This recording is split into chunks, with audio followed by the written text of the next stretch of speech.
Hallo maatjies, vandag gaan ons 'n bietjie gesels oor die polisie se noodnommer en die polisiehonde.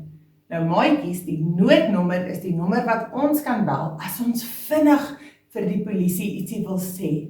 Maatjies, die polisie se noodnommer is 10111.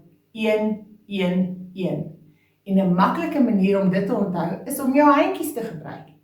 Maak jou handjies so en dan sê jy saam met my die nommer 10111. So dit is die nommer wat ons kan bel as ons die polisie nodig het. Maatjies, en dan die polisie gebruik honde om hulle te help. Hierdie honde is spesiaal opgelei om die polisie te help. Hulle kan baie goed ruik, sodat wanneer die polisie iewers is en hulle moet leidrade soek, dan kan hulle die honde gebruik om te ruik wat hulle sien. En die honde help hulle maatjies. So onthou die noodnommer en onthou dat daar spesiale honde is wat die polisie help. Juffrou Brandon sien julle weer. Tata! Maats, dankie dat julle na my video gekyk het. Onthou om op die thumbs up knoppie te druk.